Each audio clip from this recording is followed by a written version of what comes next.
தற்பொழுது சூம் அல்லது நிகழ்நிலை வாயிலாக ஊடகவியலாளர் ரிப்தி அலி இணைந்திருக்கின்றார். நினைக்கின்ற இது தொடர்பான ஒரு கேள்வியை உங்களிடம் அவர் வினவிருக்கின்றார். தலைவரோ அல்லது பொதுச் செயலாளரோ அந்த கேள்விக்குரிய பதில்களை நீங்கள் வழங்க முடியும். ஊடகவியலாளர் ரிப்தி அலி. அதாவது நீங்கள் இந்த சந்தர்ப்பத்தில் 75வது ஆண்டினை கொண்டாடுகின்ற வாழ்த்துக்கள். அதற்கு முதலாவதாக அதே சமயத்தில் 25 வருடங்களுக்கு மேலாக பணியாற்றிய ஆசிரியர்களையும் கௌரவிப்பதாக கூறினார். அது உண்மையிலே ஒரு நல்ல விடயம். ஆனால் இதே நேரத்தினுடைய கேள்வி என்னவென்று சொன்னால், இந்த அகில இலங்கை ரீதியாக 23 மாவட்டங்களில் 650 கிளைகள் இருப்பதாகவும் நீங்கள் கூறப்பட்டது. ஆனால் சில உண்மையிலே இன்று இந்த அகதியாவினுடைய இந்த முக்கியத்துவம் இன்று சமூக மட்டத்தில் குறைந்து சென்று கொண்டிருக்கின்றது.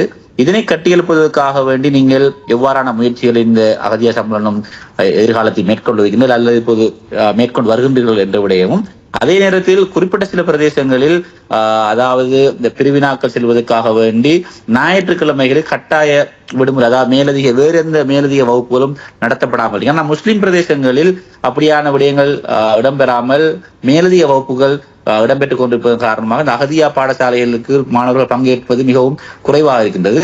இந்த விடயத்திலும் நீங்கள் எவ்வாறான நடவடிக்கைகளை எதிர்காலத்தில் எடுக்க உள்ளீர்கள் என்பதை கொஞ்சம் கூற முடியுமா?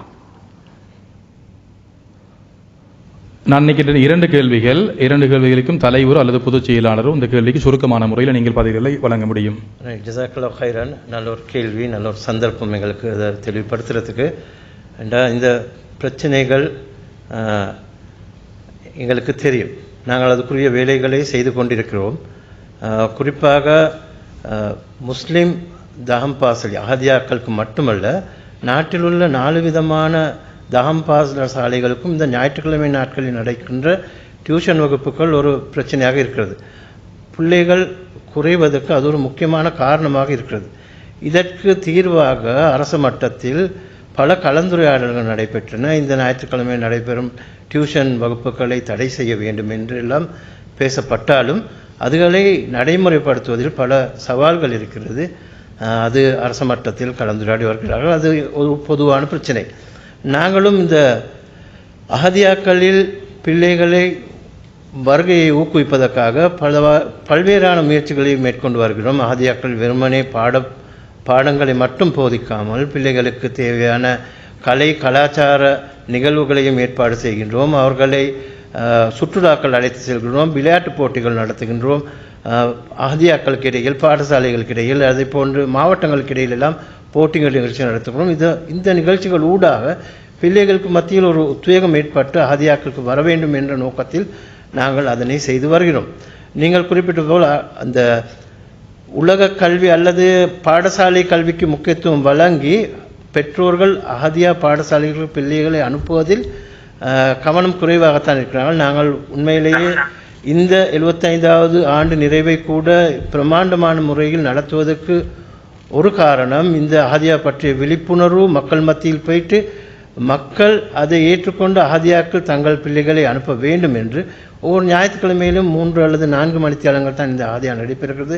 இதில் பல்வேறான நிகழ்ச்சிகள் நடக்கிறது. ஆனால் இதை பற்றி தெரிந்த பெற்றோர்கள், இதன் முக்கியத்துவம் தெரிந்த பெற்றோர்கள், இதன் பெருமானம் தெரிந்த பெற்றோர்கள் பிள்ளைகளை தொடர்ந்தும் அனுப்பி கொண்டிருக்கிறார்கள். நிறைய பேருக்கு அந்த டியூஷன் வகுப்புகள் ஒரு தடையாக இருக்கிறது. நாங்கள் அதற்கான முயற்சிகளை மேற்கொண்டு வருகிறோம். அகதியாவை பற்றி ஒரு சிறிய அறிமுகத்தை செய்யலாம் நினைக்கின்றேன்.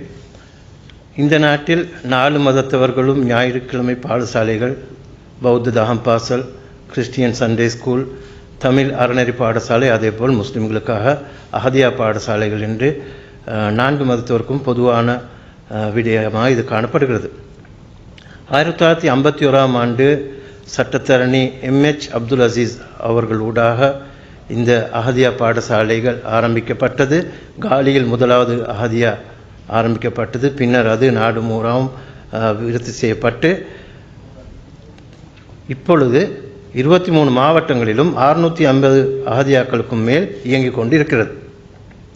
இந்த அகதியாவின் முக்கியமான நோக்கங்கள் இறைவனுடன் உறுதியான ஆன்மீக தொடர்பை கொண்ட நல்ல அடியானை உருவாக்குதல், அடுத்ததாக உயர்ந்த ஒழுக்கமும் மனிதநேயமும் கொண்ட நற்பிரஜைகளை வளர்த்தெடுத்தல், மூன்றாவதாக நாட்டுப்பற்றும் மனிதநேயம் இன நல்லிணக்கமும் சமூக பொறுப்பும் கொண்ட குடிமக்களை உருவாக்குதல் என்ற இந்த 3 நோக்கங்களை கொண்டு தான் அஹதியா பாடசாலைகள் இயங்கிக் கொண்டு வருகிறது. இதற்கு முஸ்லிம் சமய பண்பாட்டல்கள் அமைச்சின் திணைக்களத்தின் ஊடாக அனுசரணை கிடைத்துக் கொண்டிருக்கிறது.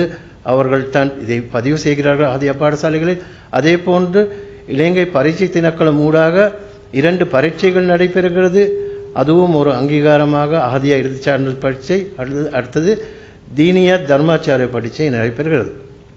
அதே போல் எமது மத்திய சம்மேளனம் ஊடாக ஒவ்வொரு வருடமும் 1990 முதல் ஒவ்வொரு வருடமும் அஹதியா இடைநிலை சான்றிதழ் பரீட்சை என்ற ஒரு பரீட்சையை நாங்கள் செய்து வருகிறோம். இந்த வருடமும் அதற்கான விண்ணப்பங்களை கோரியிருக்கிறோம். அகதியா வயசு 75 வயதாகிறது. இந்த அகதியா இன்று இந்த ஊடக சந்திப்பை சந்திக்கிறதுக்கான காரணம், இது மக்கள் மயப்படுத்த வேண்டும் என்ற ஒரே நோக்கத்துக்காக வேண்டி அகதியாவை வாழ வைக்கணும் என்ற ஒரு நோக்கம். அப்படியா இருந்தால் இதில் இருந்த குழுவில், இந்த 7 பேர் உள்ள குழுவில் மாஷா அல்லா இதை கட்டி எழுப்புறதுக்கு ராத்திரி பகலாக இந்த உழைப்பின் காரணமாகத்தான் அல்லாஹ் தாலா 75 வருடத்தை சிறப்பாக கொண்டாடுவதற்காக வேண்டி அந்த அடித்தாளத்தை போட்டு வழிநடத்தல்களை நாங்கள் செய்கிறோம். இன்று 75 வருடங்களுக்கு நகர்றதுக்கு முன்னால் 1951 ஏமே அசீஸ் அட்வொகேட் அவர்கள் மூலமாகத்தான் இது ஆரம்பிக்கப்பட்டது. அதுக்கு பிறகு முதலாவது அகதியா காலியில் ஆரம்பிக்கப்பட்டது. அதுக்கு பிறகு கொழும்புல ஒவ்வொரு ஏற்பாடுகளும் நடந்துச்சு. மாஷா அல்லாஹ் இப்போ வீர நட போட்டுக்கிட்டு அகதியா இயங்கி கொண்டு இருக்குது. இன்ஷா அல்லாஹ் எங்களோட 75வது வருட விழாவை கொண்டாடும் மூலமாக பல திட்டங்கள், பல வேலைப்பாடுகள், பல விஷயங்கள் நிகழ்வு இன்ஷா அல்லாஹ் 25ஆம் தேதி காலை 8:30 மணி முதல் 1:30 மணி வரை மரதானியில் உள்ள எல்பின்ஸ்டன் அரங்கில் நடைபெற இருக்கிறது. இதற்கு பிரதம அதிதியாக புத்த சாசன மத மற்றும் கலாச்சார அலுவலக அமைச்சர் கௌரவ கலாநிதி ஹினிதும சுனில் செனவி அவர்கள் கலந்து கொண்டிருக்கிறார்கள். அதே நேரம் விசேட அதிதிகளாக கௌரவ முனீர் முலஃபர் மத மற்றும் கலாச்சார அலுவல்கள் பிரதி அமைச்சரும், அல்ஹாஜ் MSM நவாஸ் முஸ்லிம் சமய பண்பாட்டர்கள் திணைக்கள பணிப்பாளரும் கலந்து கொள்ள இருக்கிறார். அதேபோல் இந்த நிகழ்வின் விசேட பேச்சாளராக ஷேக் AC அகார் முகமது ஜாமியா இஸ்லாமிய கற்கை நிறுவனம் பணிப்பாளர் அவரும் இன்று கலந்து கொள்ள இருக்கிறார். இந்த நிகழ்விலே நாங்கள் முக்கியமாக 5 விடயங்களை செய்ய இருக்கின்றோம். முதலாவதாக, இந்த நாட்டில் 75வது ஆண்டை இந்த அஹதியாக்கள் கொண்டாடுகின்ற இந்த வேளையில் 25 வருடங்களுக்கும் மேலாக அஹதியாக்களில் தன்னார்வ தொண்டர்களாக பணியாற்றிய ஆசிரியர்கள் கௌரவிக்கப்படுகிறார்கள். அவ்வாறான ஆசிரியர்களில் தற்போதும் சேவையில் உள்ள ஆசிரியர்கள் 220 பேர் அதற்காக தெரிவு செய்யப்பட்டிருக்கிறார்கள். அவர்கள் அதில் கௌரவிக்கப்பட்டிருக்கிறார்கள். அதே நேரம் நான் ஏற்கனவே குறிப்பிட்டது போல் அகில இலங்கை ரீதியில் நடைபெற்ற அஹதியா இடைநிலை தேசிய சான்றிதழ் பரீட்சையில் கடந்த 3 வருடங்கள் 2023, 24, 25 அந்த 3 வருடங்களிலும் முதல் 10 இடங்களை பிடித்த மாணவர்களும் அன்றைய தினத்தில் கௌரவிக்கப்பட்டிருக்கிறார்கள். மூன்றாவதாக, நாங்கள் ரமலான் மாதத்தில் ஒரு விசேட கற்கை நெறியை தயார் செய்திருந்தோம். சஹீஹுல் புகாரி என்ற அந்த மாபெரும் ஹதீஸ் கிரந்தத்தை நாங்கள் ஆசிரியர்களுக்கு கற்பித்தோம். அதில் ஒரு பரீட்சை வைத்து அதில் தெரிவு செய்யப்பட்ட 16 ஆசிரியர்களுக்கு நாங்கள் அந்த நாளில் அவர்களையும் கௌரவிக்க இருக்கின்றோம். அதேபோல் தபால் திணைக்களத்தின் அனுசரணையோடு தயாரித்துள்ள 75வது ஆண்டு நிறைவு விசேட நினைவு தபால் முத்திரை மற்றும் முதல் நாள் உரை உத்தியோகபூர்வமாக அன்று வெளியிடப்பட இருக்கிறது. 5வதாக, வரலாற்று சிறப்புமிக்க 75வது ஆண்டு நினைவு மலர் மேடையில் வெளியிட்டு வைக்கப்பட்டுள்ளது. இந்த நிகழ்வு ஒரு வரலாற்று நிகழ்வாக அமைய வேண்டும் என்று நாங்கள் பிரார்த்தித்துக் கொள்கிறோம்.